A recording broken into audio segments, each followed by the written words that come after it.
Coach David Yak Johnson, running back coach, Florida State. You're watching the FanView podcast.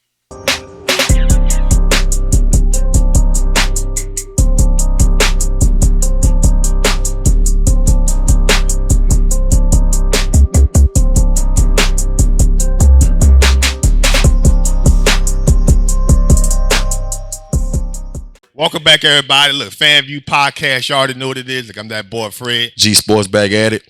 Listen, we got another special guest, baby. We on it popping. Our schedules are finally aligned. Coach Yak in the building, Florida State. Man, running back coach. Appreciate it, man. Glad you guys have me. Oh, man, it's a pleasure and honor. Listen, everybody, get subscribed. If you're on FanView Podcast, if you're on IG, it's FanView, it's FanView Live. If you're on Twitter, it's FanView NOLA. If you're on Facebook, it's the FanView Podcast. If you're on YouTube, it's the FanView Podcast. If you're on TikTok, we have a new TikTok page. Wow. Hey, listen, FanView Podcast, you already know what it is. Get subscribed, watch, view, share, friend, comment, you name it. We got the best podcast down here with these sports in the state of Louisiana, and we can't stop, and we won't stop. But we got much to get into. A lot. To talk about. A lot, man, with my dog Yak in the building, man. Appreciate you taking out the time out your business schedule, Absolutely. man. I know y'all then started spring, trying to get prepared for this upcoming season, man, to take new heights. Y'all went with 11-3 this year? Yes. 11-3. So I know y'all trying to be in that 14 playoff next year. And what y'all got coming back, there's no doubt in my mind y'all gonna be in the mix, man. But we like to start our podcast, Coach Yak, talking about your journey, man. Yes. I'm always interested to let the viewers and everybody that watch our podcast know about you as a person, not only as a football coach, and how you got started in your career as a football coach. I think the biggest thing, being a teacher. I started off being a middle school teacher, first at Woodson, Carter G. Woodson Uptown. Then I moved over to the Drives YMCA. I think coaching at the teaching at the Drives YMCA changed everything for me. Right.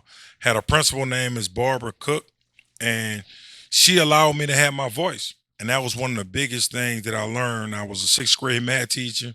After 1 year, I was over the whole sixth grade center, and she helped me with my voice, and I really enjoyed it. Those kids really helped me get to new heights. And I was actually teaching with a guy who I've been going against for a long time. Jabbar Jaluk was actually one of the teachers, and he asked me to get back into coaching because actually I coached previously in 1998 at John F. Kennedy High School where I went. I coached a kid, Devin Lewis. Everybody called him Cheeky. He wound up going to Southern and wound up playing for the Green Bay Packers. But after, some time, I said, listen, I'm really in school. I want to be a principal. And Jaluk laughed about that to this day. He was like, man, stop acting crazy. Please come help us at Walker. And Frank Wilson was like my little brother. He was the head coach at the time.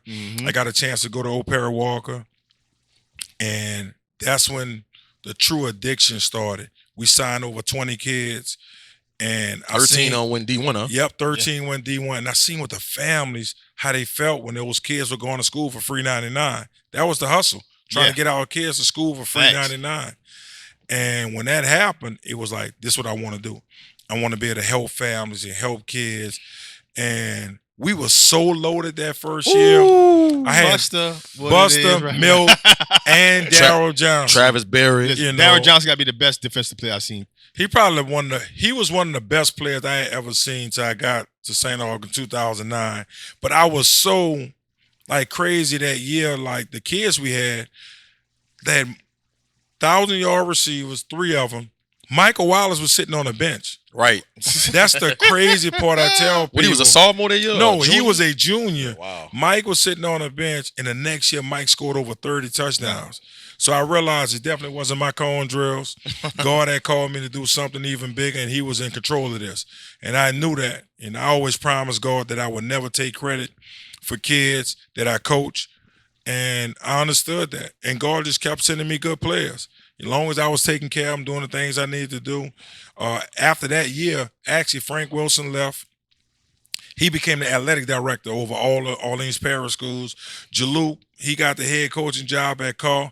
And I was kind of there, just me and Kyle was on our own kind of coaching the next 2 years, at Old Perry Walking. We had some good runs, continue to have good kids. You had Keenan Lewis, you had Michael Wallace, you had Kendrick Lewis, who was really good. And I left in 2004, it just wasn't a good fit after a while, and I understood that. And most people don't know this. I went and worked at the Hilton Hotel on Padres. Never knew that. I was working at the front desk. One of my friends, like my little brother, Donald Dewey, Bookie, got me a job there.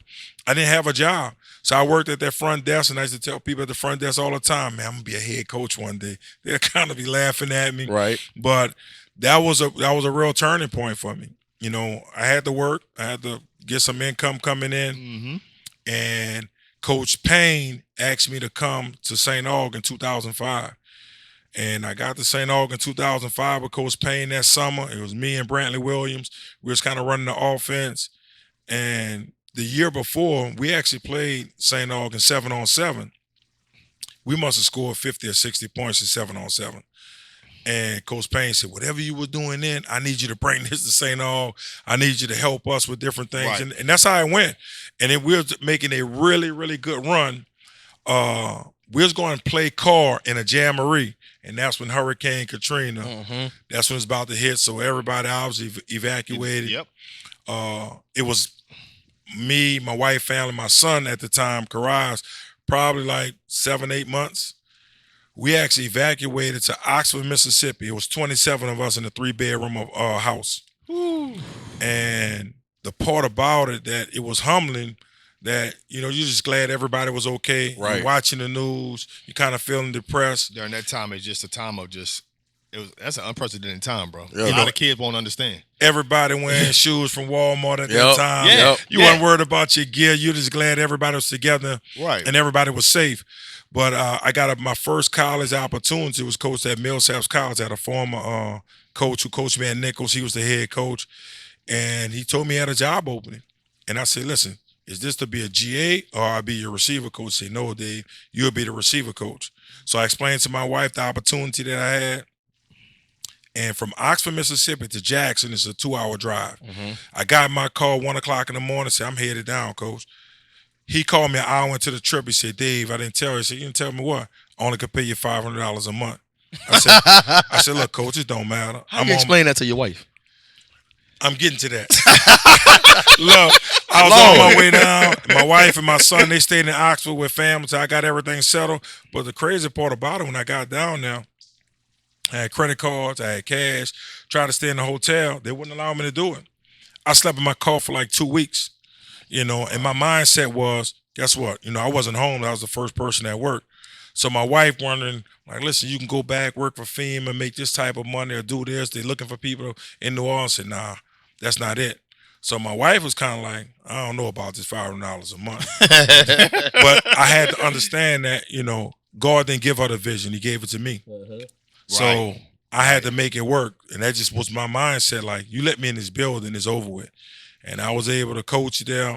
After the first year, the school across the street, Belhaven College, they offered me a job because we played Belhaven earlier during the year. They really liked my receiver. So that head coach said, Dave, I got a job.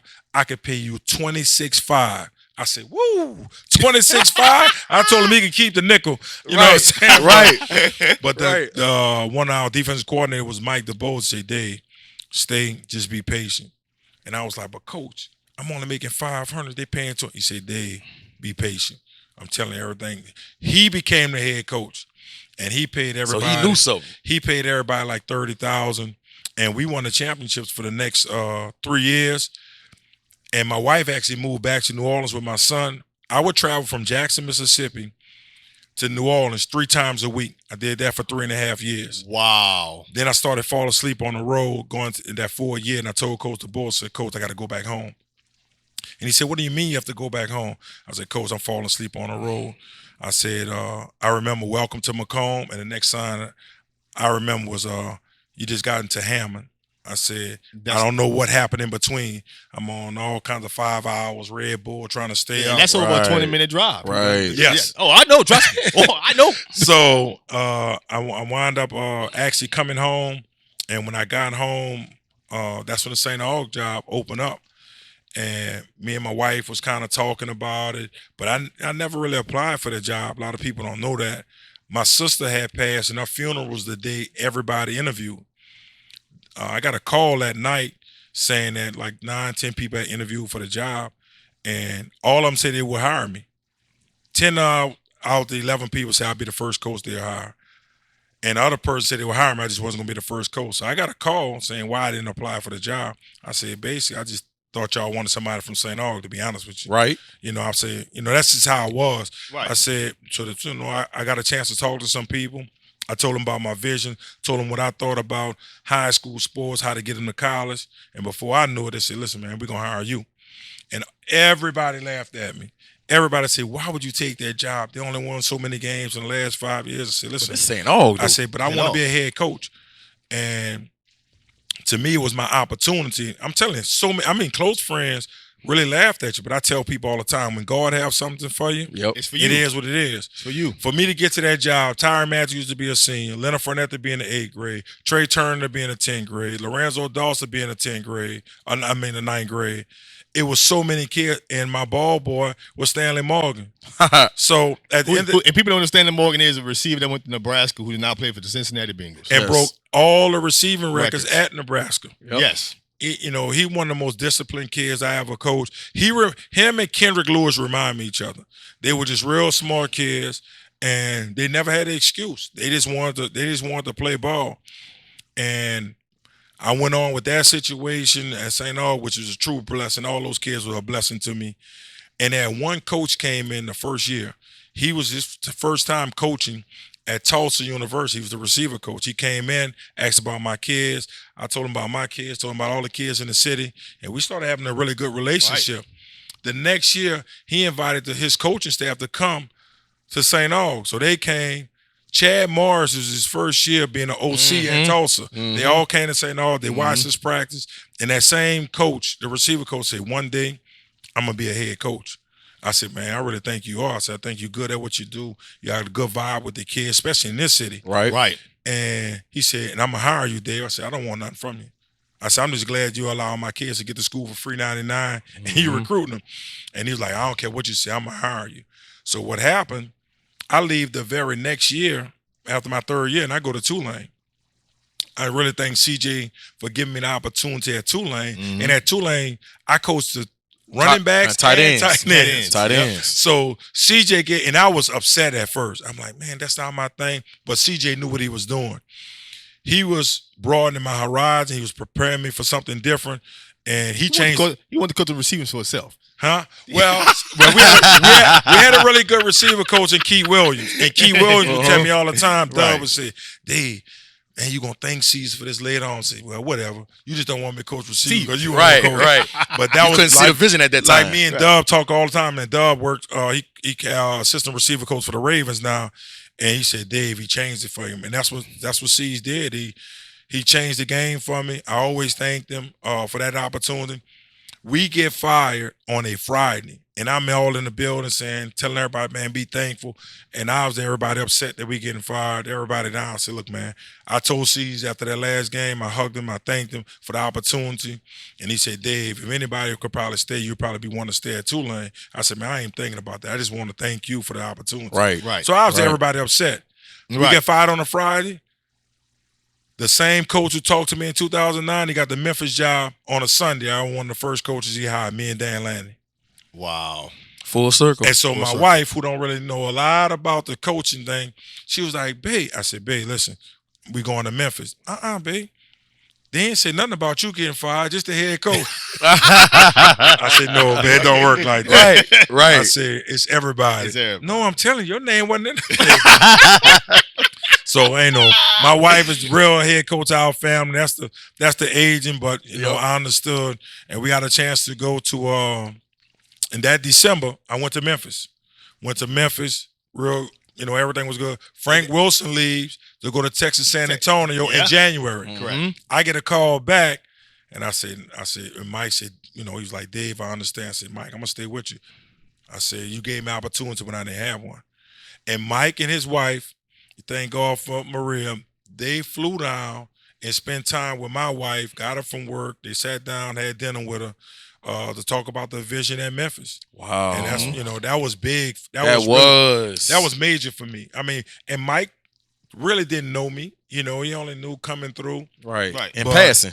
But he always told me the way talking about Mike Norvell. He always told me the way I made him feel every time he came in there. I really spent time with him. We started building a really good relationship, and I think that was one of the best things that happened going to Memphis. You think that the trials and tribulations, like you talk about, because I remember that story you was telling to Coach Bryce one time, how you slept in your car when you was at Millsaps.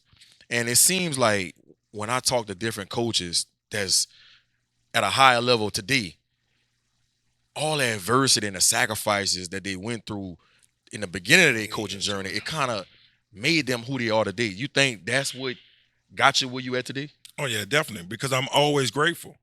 I'm always grateful. And my feet, wherever my feet are, that's what I'm rolling with. Be where your feet at. And I don't think about it really as adversity like a lot of people.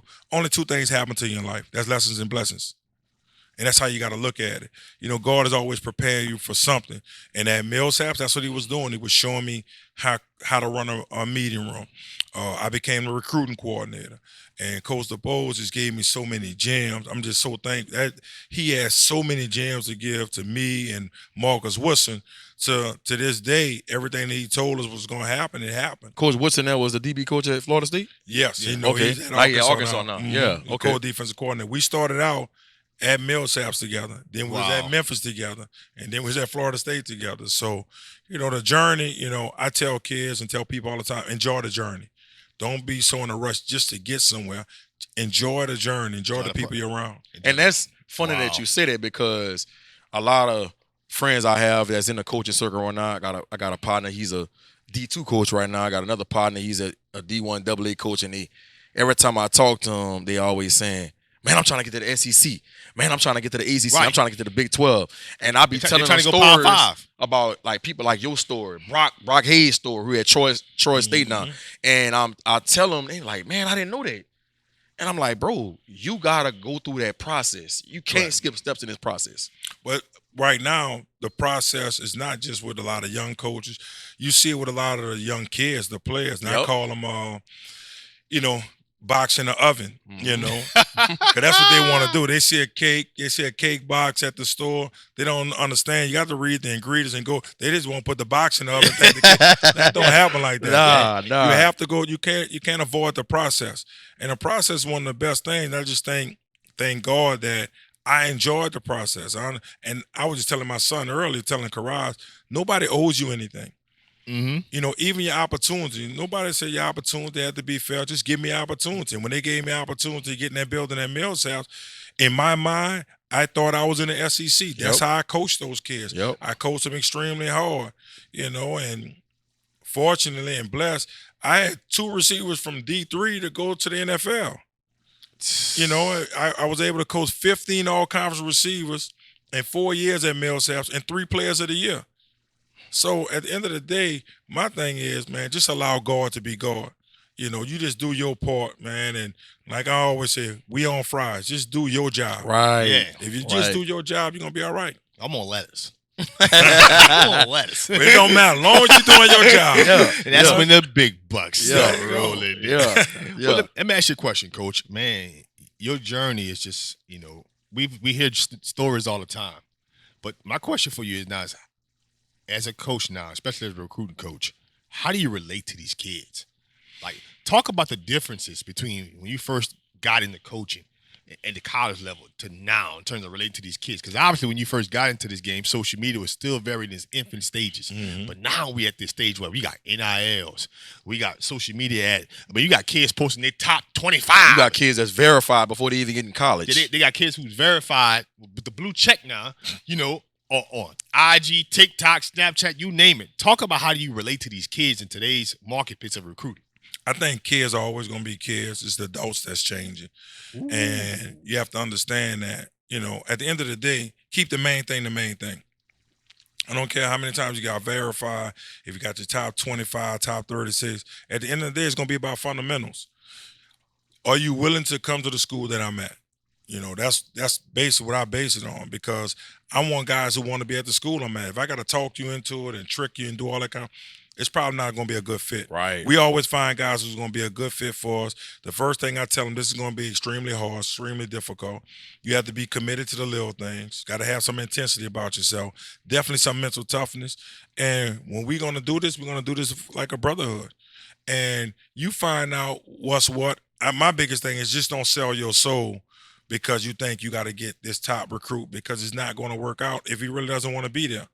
And I let them know all the time that my job is to be there on the tough days. And I let the parents know, I let the kids know. Every day is not going to be a good day, at Florida State. That's just a part of it. We're going to have some hard days. Yep. And if we don't have some hard days, something wrong. And if 5 years from now, if I'm only talking about football plays, I failed you. So I try to have high conversations with them. Honest, open, and transparent. That's deep, Coach. That's one of my biggest things. How was it coming to the Dome, beating LSU? How was it? I was in the building, and I'm not gonna lie to you, Coach. I know you drew for LSU. You drew for LSU. Beating y'all. Yeah, absolutely. Let's roll back the footage. We did a show, and we was talking about the pros and the cons, and I thought LSU was gonna have the edge, but y'all figured a way to pull it out in the end. Talk about that feeling, winning in the Dome. Everybody, I'm pretty sure a lot of people that you coached, coaches that you in the coaching fraternity was in the building. Like, how was that, man? Man, it's just an amazing feeling. And plus, one of my person who I model my coaching career after, teaching and everything, is Coach George Haynes. Mm-hmm. He coached me at Gregory. He was in the building sitting with my family. He went back just now. Yeah, that boy said Gregory. That's who changed. I was seeing they band. That's who changed the game for me. And he was in the building sitting with my family, and I just think it was big. It was challenging. Our kids were up for the challenge, and you played a really good team, and it was a really good game. Mm-hmm. And after that, it just our kids kind of looked around and said, "Okay, we ready. You ready?" You feel like that was the turning point that made y'all believe in what Coach Norvell has been preaching since he got there? I think that was a big game, big turning point. And the thing about it, they just played with so much confidence. Yeah, right. And after that game, they were like, "Okay, we ready." And you can kind of tell the next couple of games we was kind of on a roll. And even when we hit a dip, they referred back to, okay, let's get back on track. Mm-hmm. And our kids just did a good job. But for me to come home, and I had to explain to them when they did a article on me about coming back to New Orleans. I said, look, man, I'm not just from New Orleans. I am New Orleans. Right. I said, everybody, all support me, man. I just have so much support down there. I had to, get a lot of tickets, but that was a part of it. You understood that was going to happen. You have different people calling because so many people poured into me to be at this point. So, at the end of the day, you buying tickets and doing certain things, money going to come and go. But how you make people feel and the time, that was big for me, big for our kids and our program. When LSU went down and scored, and they was going to kick the extra point to tie them to go into overtime, and they missed it. What was going through your mind? We always tell our kids, play one more play. And that one play, that's what they were like. That's what that means. We played one more play and were able to block it. And somebody didn't do their job. Right after they scored, the picture that went viral was my wife. She was standing in the middle of the crowd with that look on her face. I said, oh, Lord, I cannot go back home to this. Yeah. Somebody better block something. I'm going to get out there and block it. And they did a good job blocking the kick. And it was just that feeling, like that whole game. You was looking for a moment like that. Mm-hmm. Yeah, because they went, what, 99 yards? Something like that, 97. They went 99 yards. They went the whole field. And everybody, people looked at that game and basically, because as a fan, coming into the season, people thought, Mike Noel was on the hot seat. Yeah. They thought he was on the hot seat. Yeah. After the first two seasons, and they didn't think about the type of success they had. But when they came down here and beat LSU in that opener, it was like, monkey off the back. Yeah. And then the success just found. It's like the team just, man, like it just, everybody just bought in. And you know, obviously credit to your department, because y'all had a heck of a year. Yeah. Yeah, the kids worked extremely hard, and I just think Coach Alex Atkins, our OC, just put them in great position. He just did such a great job. I mean, it with was the getting offensive chunks. line. Yeah, It was getting chunks. yeah. I mean, the offensive line just really did a really good job of blocking. And then when you have a threat at quarterback like that, that's the key. Yes. He's such a threat now with throwing the ball, running the ball, and he's so smart. Yeah. You know, he's just such a team Good player. decision maker. You know, great decision maker. The kids just did, amazing job. He just always put us in a win-win situation. Now, here's my question for you. I'm about mess, so let's just get this party started.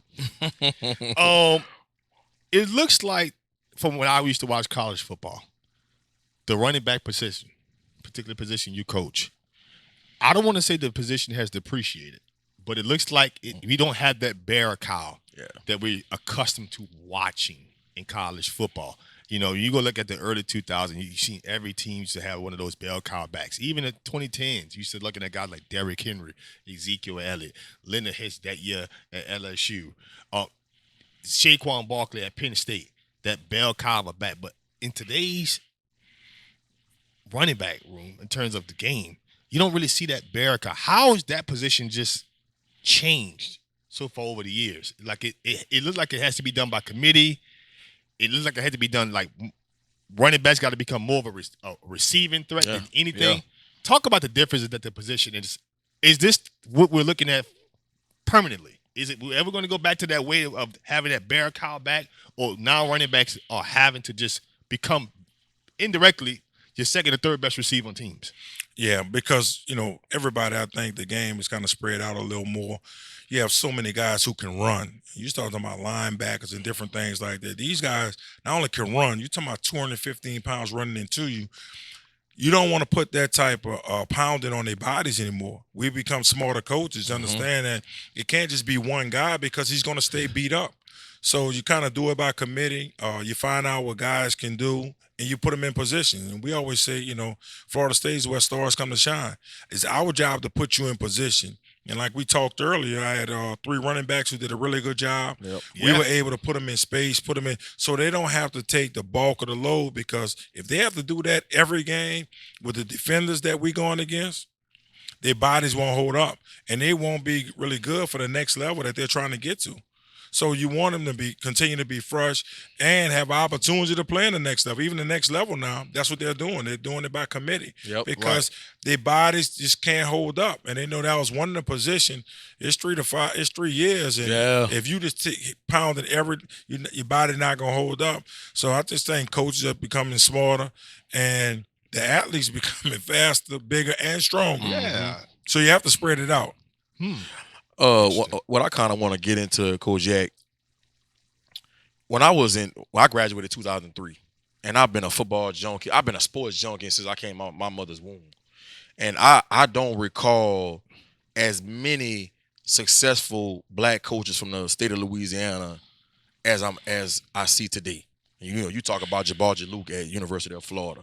You talk about Frank Wilson and Cortez Hankton at LSU, right? You talk about Brock Hayes doing his thing over there at Troy, who was elevating in the coaching game. And I can go on and on about a lot of successful black coaches from the city of New Orleans and Louisiana in general.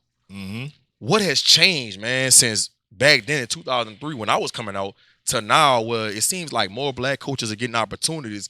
And not only that, y'all are not just being looked at as a recruiter, but you're getting respected for your X's and O's and your mind set on how to be able to decipher coverages if you're an offensive coach or if you're a defensive coach. Whatever the case may be, you're being respected for your football mind. What has changed over the years? I think for most of us in the recent deal, one of the first ones was CJ. CJ was coaching at Miami early on, and he was doing a really good job getting Reggie Wayne, Reed, all those guys from this area, and people started looking like, man, Louisiana actually have some players. But for us, I think one of the first ones, everybody kind of talk about Frank, and that's the one who kind of opened the door. The for OG. But most people don't know Mickey Joseph was already at Nickel State. Yeah. That's where we used to go and do camps. So Mickey, he kind of opened it up, and Frank cracked the door. When he cracked the door, it was Jaluk and myself. It was our job to keep it open. Then everybody started running in. And one thing about us as a group, we are a really close-knit group. We try to help each other Definitely. out. We try to make sure everybody's getting elevated. And if we have any type of beef with each other, it's gonna be something what we talk about as a group. We're not gonna go on social media and go Right. we Yeah. always try to build each other up. And I just think that's important.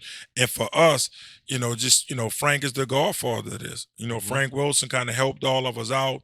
And even Ricky Brumfield, who's at Georgia Tech. You forget Brumfield, Coach, forget Brumfield. about so many guys who Yep. and I ain't you're want to leave oh, nobody out. Yeah, Right. but you're still gonna wind up Right. leaving somebody. Yeah. Somebody. Yeah. You wanna leave somebody out. Even one of my little brothers, Corday Hankton. Corday. Corday Yep. is trying to get back in, but he's one of the smartest coaches out there. Does a really good job. Me and Brock talk all the time. So I just think, and look, it's not gone unnoticed. Everybody where I go to recruiting, I'm recruiting in Miami, at different places. They're like, man, y'all have so many guys from Louisiana, Yep. just jumped into the game and this. I said, look, Pat Hill, the guy who just had Colorado, he's at Minnesota Vikings as assistant D-line coach. Right. My kid, Andrew Carter, he's assistant D-line coach with the Rams now. And the Vance Rams Joseph. D-line coach is Icky. Icky. Yep. So it's Vance just Joseph, who's the Vance Joseph. Vance Vance. Joseph. Yep. so Yep. it's just so many guys, and I just think that we thankful. We have a real hustle mentality. You let us in the building, we're gonna do whatever we need to do to stay in the building. I think all of us are really good with young people because that's our passion. That was our purpose. Right. And I think that's one of the things that's got us all, kind of on the map. We rolling, and like you always, talked about Brock. Brock is the next one that's really gonna kind of take off. I in this think it thing. goes to the testament too. Like we've had Brock on here, we've had many, yourself and many different coaches on here. A lot of y'all were former teachers, and I think that's not something that's going. That is critical. It's critical. It's because I think it's going very unnoticed because when you're a teacher, you have to be able to relate to kids, and I think people won't get into coaching, but I think the misconception part is relating to kids, and you got to have the ability to teach, not just tell people what to do. And I think that's a lot of things that's a missing element that's going unnoticed. But that's the number one. That's the number one thing you just said. You just said the key, the two of the key things in coaching: relationships, teach, then motivate, and do them over and over. You have to build a certain relationship with them so they can allow you to teach them. And when you teach them extremely hard, then you keep motivating them. Most people say, well, motivation doesn't last. Neither does bathing. That's why you do it daily. You know what I'm saying? So at the end of the day, Thanks. Facts. I'm telling you, me being at that Dries YMCA changed everything for me. I wasn't a great student. I went to John Fitzgerald Kennedy College Prep. At the end I was of a the day, kid of the day, man, talking of L feeds. I wasn't a great Never- student. My transcript looked like alphabet soup, but I was able to relate to the kids who struggle. So I think that's why God put me in that position, and it kind of took off from there. So I do know this: when you're teaching kids or coaching kids, they don't mess up on purpose. They don't. So I always put it on me. If you mess up, it's my fault. Something I didn't get across to you. And I think kids seem like they play harder for you when they understand that part of it. But what I want you to touch on, because I'm very passionate about this, right? Being respected for your football mind. Not just knocking the door down and getting into college football, but being respected when you breaking down film and you can get in there with the head coach of your school and say, look, coach, I know what y'all saying, but I think we should do it like this because they running this defense and we should counter it with this. Like, talk about that part. I think the biggest thing is understanding your craft and trying to fall in love with improvement. You got to improve every day. I think the biggest thing what happens sometimes, we try to talk too much and not listen. Right. So you need to sit back, listen, find out what they want, how they want to do things, and you continue to learn. And don't get upset if they don't take your idea on early. Mm-hmm. Don't get frustrated. Don't get emotional. It's a Gotcha. part of it. Gotcha. You know what I'm saying? And that's what happens sometimes. But man, I told you this. Man, just listen and just continue to get better. And I just think that's one of the things that really helped me out this year. Just watching Coach Atkins, like he motivated me even more. Like, dang, I need to get better at this. That's how I look at things. And you're not going to know all the answers. And one thing Coach Norvell does, he allows us to be a part of the game plan. He allows us to kind of make suggestions. And I think that helps all of us grow. That's one thing Frank Wilson really taught me over Perry Walker. He broke things down to me that made sense to me. Mm-hmm. And he kind of helped me out, and he challenged me. Lord have mercy. The dude every day would come out there. If I'm doing, man, he did that drill yesterday. Do something else. What that drill have to do with? So he challenged me, and I was humble enough to take that and understand, okay, he's trying to make me better. Correct. And I didn't take it as a personal thing. So I think those things kind of accept helped the me criticism. out. You have to. And I think, somebody a lot of people don't talk about, Kyle Gilbert Pierce, he was on that staff with Frank. He actually kind of helped teach me the offense. So it was so many people that I ask questions all the time. I want to know if I'm not doing something, let me know. You're not going to hurt my feelings. So again, that's how you learn. You learn the game. You learn what's going on. If they're playing cover 2, cover 3, Right. quarters, if they're playing the I front, they're playing the even front, they're playing Okie. So those things you start learning, like, man, so that's why they're doing this. You always have to know the why or what we doing. Not just, okay, I could draw this play up and we're going to run this. No, the reason we run it because they're playing the Okie front. That's why we're trying to run this particular play. Oh, they're playing the I front now. Now this should be our steps. Right. So I just think learning and sitting back and improving every day, that's the key. You just have to continue to improve. And I don't think you so get caught up with, well, they got to really respect my mind. People going to do what they want to do. Right. They're going to see you the way they want to see you. And that's a part of it. You have to be comfortable in your own skin, and you have to do things the way you think things should be done and make it work. And just, to me, making sure you're the head coach of your position. That's massive. That's a massive thing. Now I got another question for you. And I want to talk about this transfer portal. It's least talked about, but obviously for the past 2 years, it's been basically college football free agency. And some teams have benefited. Let's talk about TCU, who came up with all the transfers. And, to their benefit, they made the national championship. And kudos to those kids. But everybody think now they could get in the transfer portal. They think that they could get up, become a high school recruit. I don't like my situation. I'm going to jump into the portal. Talk about, as a recruiter, what's going on in the portal and why some of these kids are benefited, but why a lot of the kids are just missing out and having to, basically lose scholarship. No one's talking about the consequences of the portal. Talk about some of the pros and the cons of the portal. Well, the pros that, you can get somewhere, it may be a better fit for you. You may be able to play on a different level if you can. But that's a chance some people, they take. It doesn't always work out. Right. So we're not looking at 40% of the kids who remain in the portal not going anywhere. I tell kids all the time, like I explain to my son, be where your feet are. You have to do your best job wherever you are. And what happens sometimes, kids will jump in and they'll kind of start looking like, man, I want to go to this bigger school. And I explain to kids, there's only one way to the NFL. You actually have to be on the field. And the NFL don't sit back and watch ESPN. Right. They're not watching. They have a certain thing how they grading you. They're not sitting back and watching ESPN because they got 80,000 at this game or this one have the best locker room. If you're good, they're going to find you. Mm-hmm. And I just don't think enough kids, they understand that. They're mature enough to understand. A lot of them will listen to their uncle who work at the post office. Mm-hmm. And you just don't know, So it's hard to kind of go against that. And although they have certain things, they're getting all these deals, they're getting a little money, they just need to continue to be educated and understand what's the best fit for them. Because, like you said, a lot of kids are getting left out that nobody's talking about. I think I seen a post on social media because you work with the returners at Florida State, right? Yes. And I saw you shooting the water game. had the returners. Where that come from? Where that come from? I saw it went viral. Everybody been talking about it. And I also seen, I can't remember what school it was. It was like a D2 school. But somebody stole your tactic.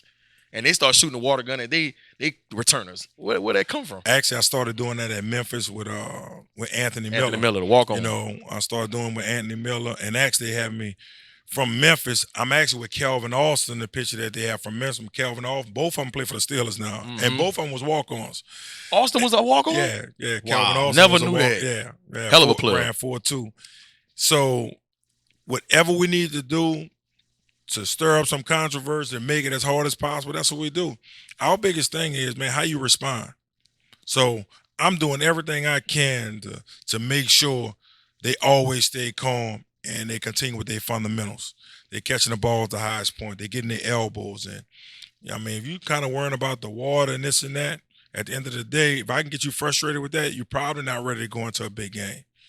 Because I try to make as hard as possible. That's our job, to try to put you under pressure, to try to get you with a lot of chaos, just to see if you know how to respond. And that's been working for me. And obviously, you know, some people are going to laugh at it and this and that, but that's a part of it. If you're not being laughed at, that means you're not doing nothing good. If you're not being talked about, and even in the negative way, you're not doing nothing big enough. That's a part of it. You know, at the end of the day, I tell people all the time, you have to embrace your enemies. You have to embrace people who talk about you, because your friend's not going to get you closer to your destiny. You know, it wasn't Peter who got Jesus to the cross. Right. It was Judas. Yeah. So at the end of the day, man, you thank God for that verse. You thank God for, you know, people going against you, but it works for me. You know, Right. So I'm comfortable with that, and we good with it. I use that. I use tennis balls. We make them lay down. Anything we can think of to make it as hard as possible for them to catch those punts. We trying to do it, because once that whistle blow is over with, you can't go back and try to teach them at that point. LSU returners should have had you working with them. maybe they'll beat y'all. I stay in my lane. I stay in my lane. I stay in my lane. I'm on Friday. Stay in my lane. Listen, man. Listen. I think the game of college football is it's getting so much advanced now. It's almost like a business. It's always been. Oh, it ain't almost. It is a business. But the business of college football now, I mean, coaching kids, getting kids to, live up to their academics, but how kids are able to function in all this?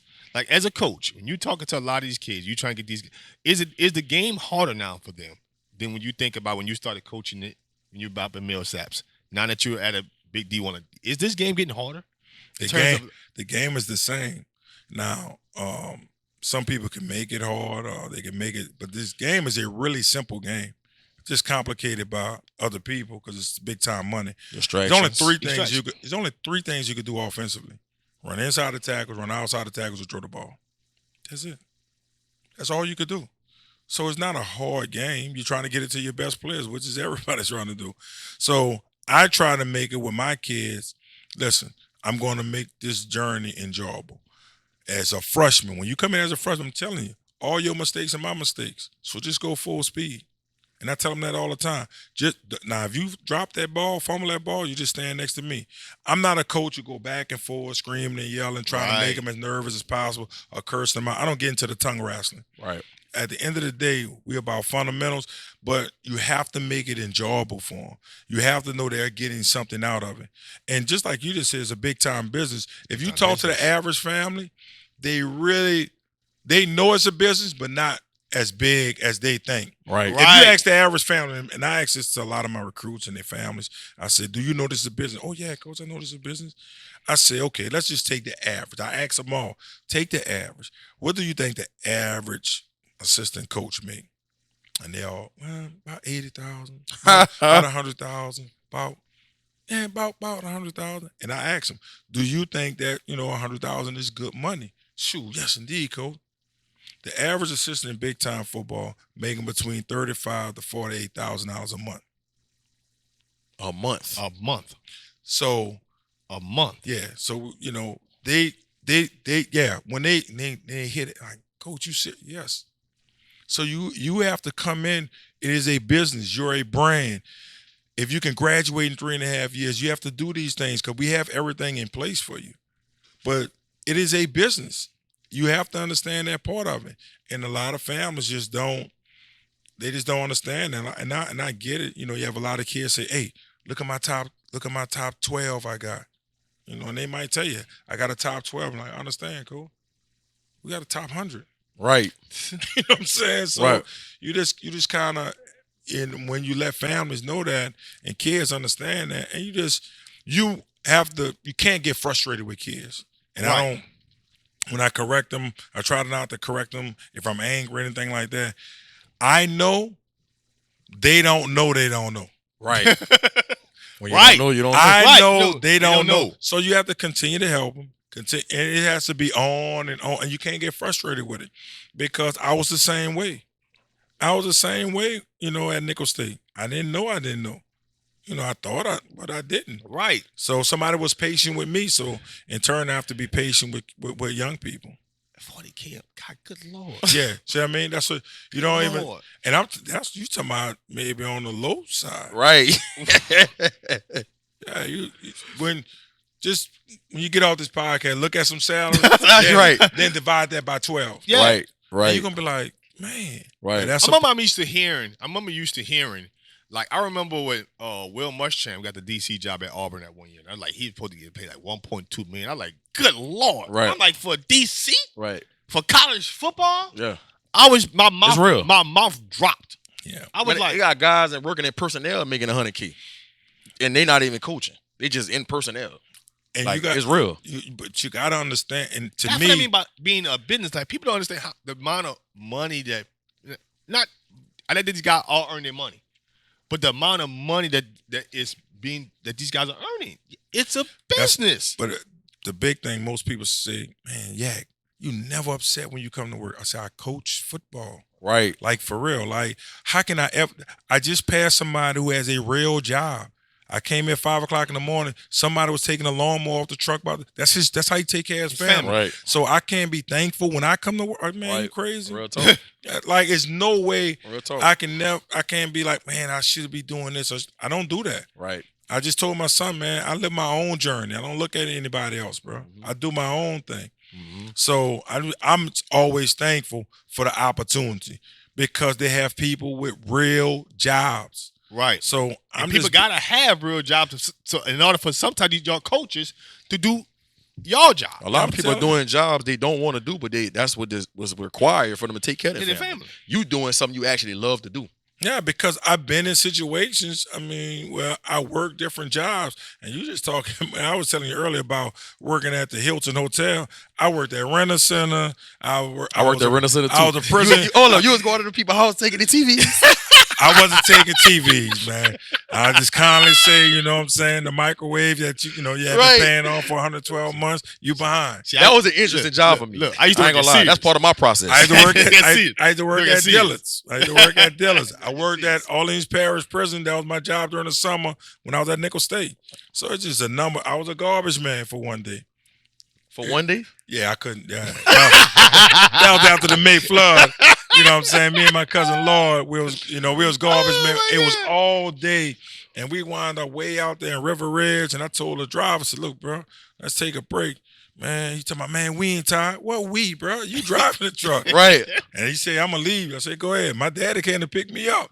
My mom made me take off all my clothes before I got out, but I was a garbage man for one day. Never knew that. Never knew that. Hey, but that's a part of it, man. Yeah. Like, it's a part of That's the why you're so journey. appreciative.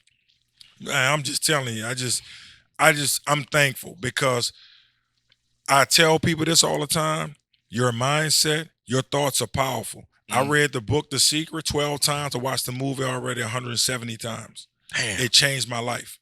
The Secret, and it's based off the Bible, but the more I read it, the more I was like, that's right. When I was working at the YMCA, I used to always tell myself, man, if I could just make 40,000, I'm good. Because that's what you tell yourself. And know what God did? Okay, you got 40,000. But when I really learned how powerful my thoughts were, I was at St. Aug, and I said, you know what? I want to make 100,000. And I got to Tulane. That's what I made. I got to Memphis. I was making about 200 whatever thousand after my first year, and I told my son and my wife, I said, "We're gonna make $1 million." They started laughing at me and said, "Here you go." I wrote on my mirror. I said, "I want to make $1 million." The next job I had, 2 years later, I signed a contract 2 years for 500,000. Your thoughts are powerful. So that's why And I try speaking not, into existence, that power of the tongue. I try not to get into all that negative stuff and this and that. I just don't do it. I try to speak life into people. I just think that's my job. Yep. Ultimately, that's my purpose. My purpose is really to be a blessing to someone else. Yep. And I tell people all the time, I don't really coach a position. I coach players. Yeah. Powerful. And I ain't gonna lie, bro. Like That's you, powerful. you blessing us on this podcast right now, Yeah. and that's why I was so adamant about getting you on here, because every time I talk to you and the knowledge that you spit out, I always take something from it. And I know the viewers that's listening to this podcast, they're gonna take what you're saying and take it back to their household, and that's what this podcast is about, man. We want to entertain, but we also want to educate and inform. Educate. And that's what we're doing right now. You been at when you was at Millsaps, that was D3, right? Yes. You was at a group of 5 at Tulane. Now you're at a Power 5 school. And I try to have conversations with kids and families all the time about being realistic about your child and the level that they should play on, or what they're capable of playing on. When you are evaluating a kid, when you was at Millsaps or when you was at Tulane, and now that you're at Florida State, how what are you looking for? How do you determine if that is a kid that you were taking into your program at those 3 levels? Because there's 3 different type of levels. True. Now at Millsaps, obviously, you're gonna have to kind of wait. Nobody wasn't breaking their neck at first to come to Millsaps, but I would find kids that I just thought would fit. In prime example, I found a kid at Fontainebleau High School named Michael Gladys. He was a track star. We was actually watching a highlight tape on another kid, but he ran past him. And I said, "Who is number 6? Oh, he a track kid. He don't really like football." I told the coach, I said, "Coach Vaughn, that's who I want to talk to." "Nah, Dave, I said, so I talked to the kid, and the kid told me that. I said, "Coach, I kind of like football, but," I said, "Listen, this is what I want you to do. Just come for 1 year. That's all I need you to do. Come. Now, if you don't like, hey, man, you can go back home. But come try it. I think you're going to be a pretty good player." He was the player of the year. He wound up leaving there playing for the Saints. Michael Gladys, go look it up, ran 4.2. The first year, I knew he really wasn't into football. So what I did, I signaled all the plays to him. I signaled him every route. See, they don't pay me to tell him. They pay me to coach him. So every route I would signal to him. And the kid felt comfortable, didn't feel awkward. I got you. And I would tell him, "Listen, I know what's going on. When the post route comes, that's what I'm putting you in. So you don't have to overdo it." And that kid wound up helping him start a track program his 3rd year. Because he loved track so much. Wow. Graduated from Millsaps. Michael Glass doing a really good job. And I called him Glass House. I say, "Listen, bro, when I saw you, I could see right through you. I know you're a baller. But I had to get you to believe that." Right. And that's what he did. And then going somewhere like Tulane, again, you got to find the right fit. Find the kids in the city who can fit at Tulane on the academic side, athletic side. And when I don't care what list they give you when you go and watch a kid or evaluate a kid, the dude who making all the plays, that's who I want to recruit. I don't need a list for that. The dude who making all the plays, that's who I want to recruit. You're going to be able to see that. Yeah, thank you. You're going to be able to see that. And most people is just you're going to say, "Who this kid is?" This boy over here who making these plays. Right. It's hard for them to trust their on own evaluation. And obviously when you get to different levels like Memphis, the same way you find somebody hungry. And I was able to get like 12 kids from Louisiana to Memphis. And they all, did a good job. They're paying out or they enjoyed it. Now when you start talking about Tennessee and Florida State, you're trying to find the elite kids that fit. Right. That's just a part of it. That's just the nature of the business. You're trying to fight for the elite kids, and guess what? You're going to be fighting for them. It's going to go all the way down to the wire, and you have to find out if they're a good fit for you. And it's been working out for us. The kids, even at Tennessee, I always believed in my own evaluation. When I found a kid that, hey man, this kid could fit. And some people going to disagree with you, but that's a part of it. And ultimately, it's up to the head coach to sign off on it, but you still stand on your own evaluation. But what does Yak look for? Because you always seem to find these diamond in the roughs, these kids that... They're just diamonds, G. They not rough. They're just diamonds. I'm just saying, it just... And then you see it early. What you looking for? I need to see what's going through Yak's lenses. The same thing. I'm just telling you. When you go, and this is what I do. After I see them maybe at a game, I see their highlight, I'm going to go watch them at practice. I'm going to go to their school, and I'm not just going to talk to their favorite teacher, their coach. I'm going to talk to the janitor. The janitor there before school starts and after school is over with. He's always there, or she's always there. They're going to tell me if they left-hand smokers. You know what I'm saying? Mm-hmm. They're going to let me know exactly what's going on, what I'm dealing with. And what I do sometimes, I'm going to offer a kid real early while everybody laughing, but that kid's going to remember. I say, I can see it. I can see this kid's going to be good. I know it's early and a few things going to have to happen, but I'm good with it. I trust. And then later on, I sit back and I tell the kids, listen, these people about to offer you, this person about to offer you, I'm not going to talk to you for probably about a month. And the parents come back, Coach Dave, everything you said, and they'll go to different campuses and different things like that. But I trust my head coach and my coaching staff so much, with Coach Norvell. And once I get them to campus and they feel that energy, we good. Well, at least we in the fight, But I just find kids who making the plays, man. Who's passionate about football, who loves football, and that's what you look for. I don't think it's no big secret. And I try not to get into so many measurables. All the time. Hey, we were talking about that with Coach Brock. Oh, Coach Brock, yeah. Now, certain positions, it is what it is. Talking about O-line, D-line. I'm about to say O-line, D-line. But certain, certain players who I coach, they told me all the time, like, Dave, he might be too small.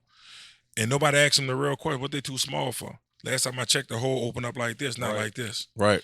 He had a duck to go through the hole. Right. They'll just say that because they heard somebody else say it. Right. I mean, what is he too small for? He making all the tackles. He making all the plays. He catching the ball. Just say you can't put him in position to win. Right. Right. And I think it's a great time to be small right now in college football and the NFL. It's a great time to be small. Because everybody want to get you in space and get you matched up on these linebackers and these safeties and be able to use your speed and your agility. Like the Tyreek Hills, the Jalen Waddles of the world. You know what I'm saying? Yeah. The Deontay Hardy, Saints, people like that. I think it's a great time to be small, in my opinion. It's still the same, though. It might be a great time because you do have some guys who are smaller, but it comes down to great players. They're great players. And regardless of the size, they can ball. They can ball. That's the end of the day. That's what you look for. You look for kids who can ball. So I just think, you applaud those guys. I just don't look at their size. They are ballers. They're matchup problems, at the end of the day. And that's what you thrive on. I agree with that. I never heard it like that. I never heard it in that form. Like, listen, the whole do this. They don't do this. Yeah, because people hear other people. Heard it like that. Because we all do the same thing. Think about it. All of us who play ball, everybody, not just in Louisiana, but I can say this, and they be like, dang, Coach, you right. Yeah, as soon as you drop a pass, what they do? Do 10 push-ups. What they have to do with catching? Nothing. Now you got big arms and you still can't catch. When your car break, you don't bring it to the bakery, but you've seen everybody else do it. Right. So that's what you've been doing for the last 20 years. I never made my kids do push-ups when they drop ball. Like, their thumbs wasn't touching, their pinkies wasn't touching, they didn't have their eye on the ball. What is the coaching point in that? But most people, hey, give me 10. For what we doing that for? What we doing that for? They ain't gonna help me catch this ball. But they coached, and the coach before them, everybody did that before them, so that's what they do. We creatures of habit sometimes, just what we see. Agreed. I listen. It's informative because when you start to break it down, you're like, why are we doing push-ups after this? Nobody ever asked that question. Even in basketball, you miss a layup, man. Give me 10 push-ups. Yeah. Why he jumped off the wrong foot? He didn't do this. You don't. You have to continue to teach and find out because he's what's gonna the go back problem. and repeat the same habit. There you go. If you didn't actually give him the actual tools, he's about to go repeat the same habit. And whether he makes it or miss it, or whether he catches the ball, he drops the ball again. He's about to go repeat this habit because you didn't put the tools in place to get him better habits. Well, obviously, like you said, with the habits. Now, certain things I used to do at Old Perry Walker, I was like, you can't do in this day and time. Right. With Craig Davis and them, they missed the ball, and I know his thing was turn his head too early if he dropped a ball. So I used to make him take off his helmet, and I'd throw comebacks route to him right at his face. And it's amazing how he started concentrating. It was just amazing how all of a sudden. But those are the things, as a young coach, I thought he needed. They needed. So that was the big thing. Just kind of doing something small like that. And I tell people all the time, one player truly taught me how to coach, and that was Michael Wallace. He taught me how to coach. Craig Davis, Darryl Johnson, Milton Kyle, they were natural. These kids were just really good. Now you could try to take credit for, but I wanted Michael Wallace to be Craig Davis, and he wasn't. I really want him to run routes out of it. You know, Mike had the little funny running style, Correct. but he could run. So what I learned with Mike, find out what he does well. Know what he did well? He went deep. In his first 2 years at Ole Miss, that's what they told Oh me. my goodness! But the first 2 years he didn't play. He didn't play. Right. But they told me the same thing. Dave, he can't run routes. I said he can go deep. So you just want us to send him deep? I mean, you don't have to. You don't have to. But the last 2 years, he averaged almost 27 yards a catch. And what did the Steelers do? Why did he stay in the league for 11 years? He went deep. Because that's what he did well. So he was one who kind of really like, man, find out what they do. It ain't about you. It's not about your cone drills. You know, find out what kids do well and try to put them in that position. Talk about, I mean, you coached two of the most polarizing figures to come out of the state of Louisiana. Tyrann Mathieu and Leonard Fournette. You was a part of their process, especially Leonard, because Leonard was in the 8th grade when he was at St. All, right? Let's talk about coaching those kids and what you've seen in them. And did you expect him to be what they ended up being in college and in the NFL?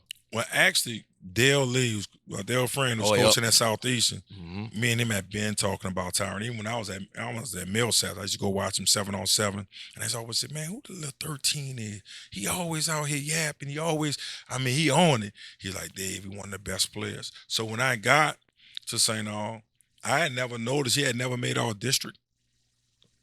Damn. A lot of people didn't know. Because it was a running league, he played corner. Yeah. So I was like, look, Lee, we gotta put the ball in his hand. Lee was a phenomenal defensive coordinator, one of the best defensive back coaches I ever seen. He was truly his coach. It was my job to try to put him in position to do the things that he was doing, really putting the ball in his hand. But the second practice, Mark Edwards ran a post corner on him, and I'm out there yapping with Lee. We going back and forth. He did a speed turn and caught the ball with one hand and threw it back at me. I said, wow. I called everybody I knew. I said, this is the best play I've ever seen. I called Darryl Johnson, who played for me at Walker. I said, DJ, I just found a dude better. You did not call Darryl Johnson. Darryl Johnson ain't no way in the world. You could check Darryl. I missed the Darryl. Listen, you could talk to Darryl. Darryl said, Coach, no way, Coach. I said, listen to me, D. I have never seen anybody with footwork, the knowledge he had about the game. It was the second day, so everybody was like, man, you crazy. He ain't never been with Darryl. So I told Tyrann, I said, listen, bro, we just got to put the ball. That was big words back then. I said, we gotta put the ball in your hands, T. So we playing against McMahon. I said, look, man, I don't care where we had the very first punt, we faking it. We was on the 10-yard line. I said, red 9. They all looked at me like, Coach, we on the 10-yard line. I screamed again, red 9. You can go look it up on YouTube. We snapped it to him. He went 90 yards. Had nothing to do with my coaching.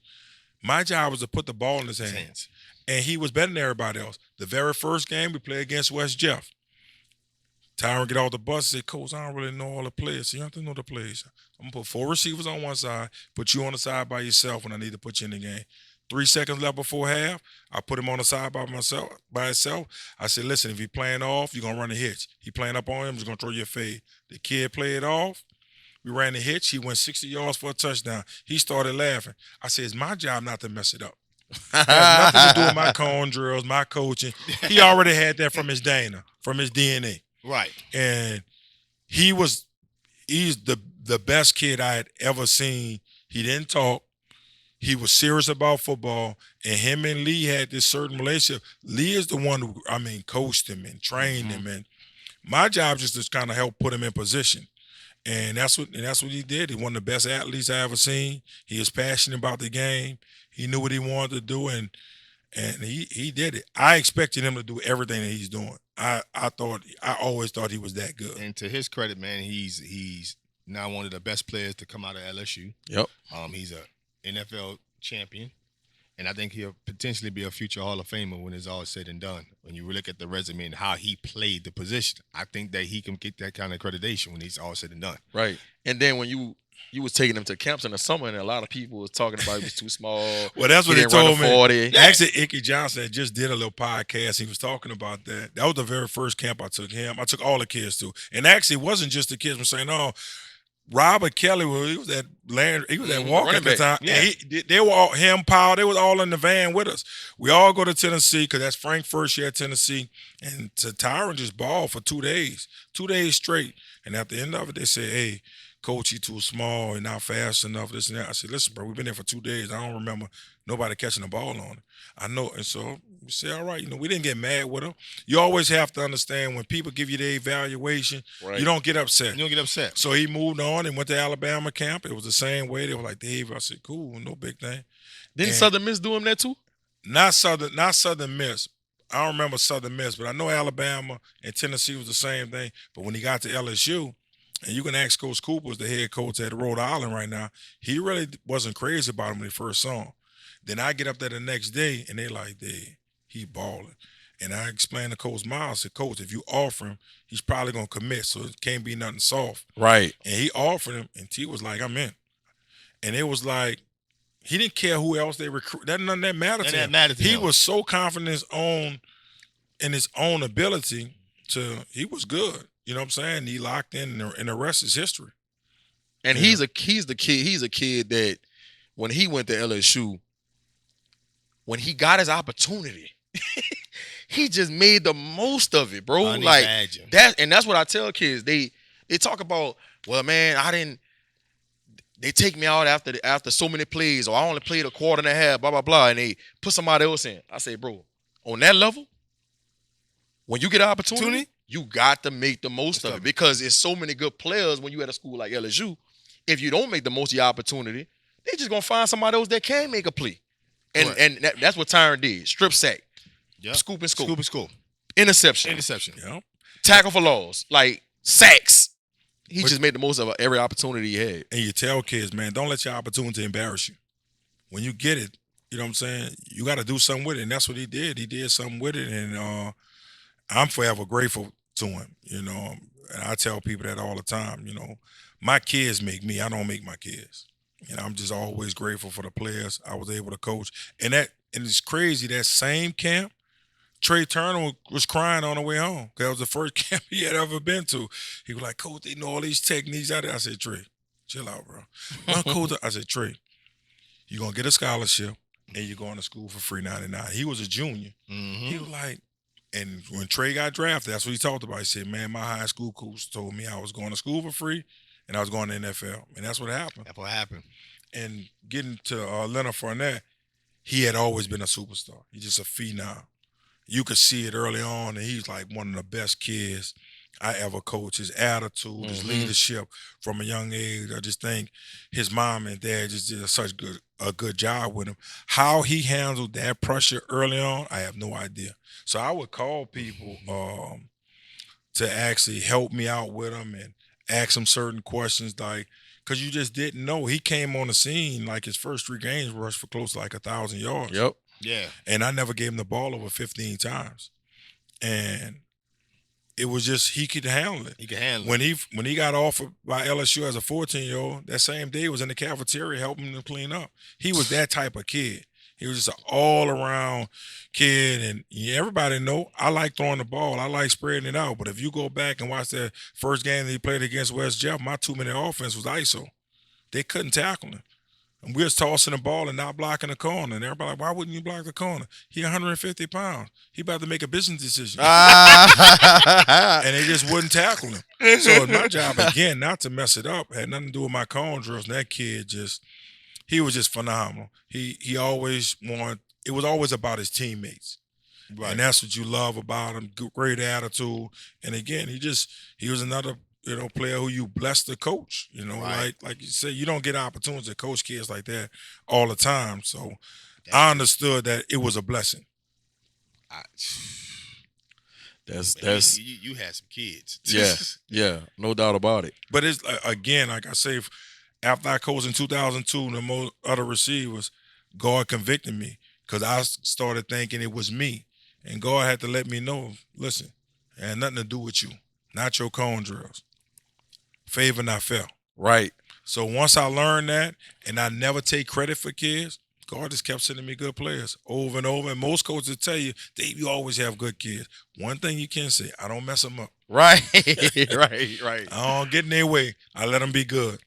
One thing I want to touch on is your son Karaz, man, signing a scholarship to your alma mater, Yes. Nicholls State University, man, where you played at. Yep. And on signing day, I remember his mama stand up and saying, student athlete. Yes. She made that known. She emphasized that he's not just an athlete, but he's a student athlete.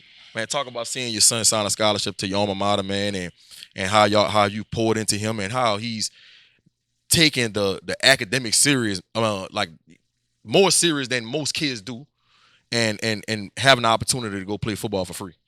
I think the biggest thing is mom started there early on. And it was like we talked about how powerful our thoughts are. And she had that vision when she was pregnant with him. She would read to him. She said he was going to be a really good athlete and he was going to be one of the top students. She had already said that before he was born. Before he got here. She knew that. She never talked baby talk to him. And I just finished telling him earlier how proud I am of him. He's never made a B. We don't live in 3-4 different places. He's always been a top student, always had the but my wife, Akia, don't play behind them grades, and he knows that. And to watch him kind of grow and do those things and have to navigate from city to city and be the new kid, and he never complained. He never, and that's hard because wherever I move, the coaching gonna be the same. But him and his mom just did a great They're job. the adjustment. They're the ones adjusting. And that's part of the sacrifice, too. Cause they got to get new friends, and They're the ones that making the major adjustments. when he was able to Absolutely. come home this time and come home to St. Aug, I just thought St. Aug just did a good job just outside of the football part. I mean, this year he got a chance to go to Paris with exchange students. Yep. So my wife allowed him to be exposed to so much, and he taking in stride. Like, she never stops, he never stops. He's always involved in something. Like I said, we just left track practice. Then we did a few routes after track practice. Then he went to go work out. So he never stops. And I just thank he don't God have for that the guy. space for all, not just in the bad way, but he don't have the space for a lot of those distractions. And he does a good job. But like I say, with I just thank God for what St. Aug did. He was allowed to, I mean, really make some lifelong friends, I think, over there. And I just think my wife, means something. she's been doing this, for her and my son to be down here on their own. That's been big. It's been tough on the family, but he taking his stride, and my wife don't get enough credit for holding this all together. And it's tough. It's, and I don't think people understand how hard this is. And she drive back and forth to Tallahassee, go to his game on Friday, drive to Tallahassee on Saturday, back on Sunday to make sure he's straight. And she sacrificed everything just to make sure we straight. So, we forever grateful to Akia for doing that. And I always call her Lula Tough. That was my mother-in-law's name. And she passed in 2020, but she tough. You know, she holding it together. The real MVP. Yep. She is the MVP. Yeah. You Yeah. Before we get ready to close the podcast, man, we got to do Yak's favorites, Faves. man. Here Gotta we do the go. faves. Here we Gotta go, do the Coach. faves. Here we go. Favorite NFL player of all time? Favorite NFL player of all times. To me, it's probably Chris Carter. Chris Carter. The ultimate raw runner, the sticky hand. Yeah, Sticky hand. Yeah, he was just my, I love Jerry Rice, but he was just my favorite player, man. He just, the way he went about things, and then listen to his story, all the stuff that he went through. Yeah, he went through some stuff. He became one of my favorite players. He was on like cocaine when he was in Philadelphia. Yeah, but he admitted to all that, and he said that's why the coach cut him, because they knew it was, it was gonna hamper his family. Yeah. Favorite coach of all time, no matter what level, high school, middle school, college, pros, it don't matter. George Haynes. Like I told you, Just talked about him. Yep. George Haynes, and me and Coach Haynes talk to this day. Like, he changed the game for me, changed my life. He truly, because he was my 8th grade teacher. He was my earth science teacher. And the way he went about things, see, he didn't push you. He pulled you along. And that's what he taught me. You have to pull people along. Can't always push them. Gotcha. Favorite sneaker of all time? Probably, ones I have on now, man. My Chuck Chuck. Taylor. A lot of people, you know, this is what I coached in at St. Aug. For real? Yeah, I coached in Chucks. It always reminds Now, you. how you I got gonna run 3 pairs of routes? Chucks in the cloud. How you gonna run routes with Buster and No, not and all them boys no, and Chuck Taylors? No. I didn't. Like I said, I coached. I didn't have to run a route. You get out there and run routes and mess around and tear something up, knowing I owe you all. But Chuck Taylor's, when I look down, it reminds me back to the basics. It's fundamentals. Not about you. It's all about the basics. It's back to the fundamentals. Chuck and Taylors. those things, that's what these shoes remind me of. Just stay to the basics, stay to your fundamentals, you know, and stay humble. No doubt. Favorite movie of all time? Favorite movie all time, Coolie High. Good one. Yeah, Coolie High. That's man. a good one. That was. I mean, I still cry Oh, over you Coolie went back. High. You know what I'm When saying? Chico got killed? Yeah, Coach Cheech. Yeah, Coach Cheech. They killed Coach Cheech. Lord, Yeah, all right. That's- I like that one. that's- Man, I'm gonna go watch Cool High Yeah, tonight. yeah, that's Yeah. it. I ain't watching it probably about 2 years. That's a good one. All right. You went back with that one. Mhm. You went back with that. Boy, Favorite- you went back. Favorite rapper of all time? Favorite rapper all time. That's kind of tough. I'm gonna say Mac, man. I love Mac. I know he did it. But It's I World remember, War. I remember when Mac was young, man, because we all grew up uptown, and I remember being in Barry Tyler Yard when he was just a young dude. Then his uncle Bean, you know, we used to play basketball in Barry Tyler Yard. Rest in peace, man. But yeah, man, I just love his energy, man. You know, and I know he not no national Yeah, dude like a kid. Jay-Z, Right. but I Listen, love Mac. I used to think Mac, to me, I thought Mac at that time was like the best rapper on No Limit. I'm telling you. I did. Like I He thought did he his was. thing. Mac He was did Him his and thing. Mystical. Listen, bro. I Mac thought was Mac my was dude. like it. He just ain't have no longevity. Yeah. No, because Mac had went to jail. Yeah, that's what I'm Yeah, saying. yeah. He ain't no longevity. Listen, that- I that- That's like Mac. Soldier Slim. Yeah. Like, they ain't had no longevity. Now Slim was probably the next one. I love Slim. Yeah, yeah. Love Listen, Slim. dog. I thought Mac was like Mac was nice. up there. Yeah, Like, and I know y'all wasn't expecting that, but Mac. Yeah. Nah, I like that. I like that Listen, though. I like that. listen. You kept it with your roots were down. Mhm. Okay. Craziest recruiting story. Woo. Craziest, the kid I recruited at Tulane, he flipped after he left his official visit. Come on. He flipped as soon as he got home and said he was too scared to come to Tulane. I got in a car and I had to go talk to all his people in the rain to flip him back. You know, it was just, And it worked. oh, it worked. He graduated from Tulane. I was not playing. Like you coming. Like it is what it is. And I mean, in the rain, I'm at gas stations. I'm talking to all the people in this circle. And matter of fact, one of his people, and y'all probably know him as the barber. That's why we so close now. You know, that's the one with Smith plays for Philadelphia Eagles, the big guy you always see. Uh-huh. mm-hmm. Yep, he was his mentor. And I didn't know that. Yeah, that's how I met him. And everywhere I go, me and him have such a good relationship because he said, Dave, you took care of this kid when he was scared to death to go to Tulane. And me and his, and matter of fact, that same kid, I'm not gonna say his name, he's a middle school coach and they meet now. Did a really good job, but he was nervous and some people had talked him out of coming to Tulane and think he could fit. I said, listen, man, don't doubt yourself. You could fit. You could fit. Don't put limits on yourself. And that's what so many of us do anyway. No doubt. No doubt. And it's crazy how sometimes somebody can see something in you that you ain't even seen yourself. And I think that's probably what happened right there. Yes. I thought it was, and like I said, the kid graduated. You know, he graduated from Tulane, did a really good job, had a decent career, but he graduated. Right. And that's the That ultimate matters. goal. That piece of paper. Yep. No doubt. Man, Coach Jack, man, appreciate you coming on the FanView podcast, man. Absolutely. Definitely got to Dropping get you back gems. on in the near future, man. I know nothing but success is coming your way for not only your career, man, but at Florida State, man. I think, what y'all got coming back, especially with Ricky Travis returning at the helm, there's no doubt in my mind. Y'all gonna have an excellent opportunity to get in the mix for that 14 playoff. Man, keep elevating, keep pouring into them kids, bro. I know every kid that I've came across that you've coached or talked to, they have nothing but good things to say about you, man. That's why you've been so blessed throughout your career, and I'm blessed to have a relationship with you, man. I don't know if I ever told you, but I really appreciate you for helping me in my career and what I've been trying to do. And I know nothing but God gonna just keep blessing you on the back end, bro. Man, I really appreciate it. I don't take things like this lightly.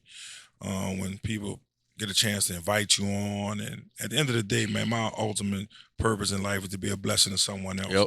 And I just tell people that all the time. So I'm always humble when somebody even asks me my story or my journey. Yep. I just want to help the next person, because so many people help me. So many people poured into me, help me. And I tell kids all the time, at the end of the day, I don't have all the right answers. I just have more experience in being wrong. Right. So I already picked A, C, and D. That's not the answer. I gotta put that in my notes. You know. So at the end of the day, I'm just letting you know how it works, and I'm only here by God's grace and mercy. So I truly understand that, and like I said, I'm thankful for you guys allowing me to be here. Man, listen, the pleasure is ours. Look, it's almost Friday, man. It's almost Friday, man. That's my favorite day of the week. Hold up. That's right. Man, look, man. It's almost. Come on, man. That's right. So y'all know, man. It's almost Friday, baby. It's almost Friday. I'm gonna rock this Friday, man. Listen, I'm gonna rock this Friday. You rock it Thursday. You rock it Thursday. Thursday, not Friday. I'm sorry. Yeah, Thursday. Yeah, but that's always my favorite day of the week. That was when I was able to go uptown by my grandmother. So I just put that in my head. Every day I go to work, it's almost Friday. I don't care what day it is. In my mind, it's almost Friday, which is my favorite day. No doubt, man. It's the FanView podcast, man. We won't stop. Not gonna stop, man. We're gonna keep coming at y'all with this content, not to just entertain, but to inform and educate you guys. You know, Florida State running back coach Yak. Dave Johnson, man, in the building, man. This G Sports. Make sure y'all share, subscribe to the FanView live page, and subscribe and share the G Sports page, man. This G Sports, man. I'm signing out. Listen, I'm that boy Fred. Y'all already know what it is. Listen, like, comment, subscribe, share, tell a friend. Y'all already know what it is. FanView Podcast, G Sports. Coach Dave Johnson in the building. Coach Yak. You know y'all that. already know what it is. And that's our show, guys. It's almost Friday. It's almost Friday, you Almost Friday, you Y'all already know what it is.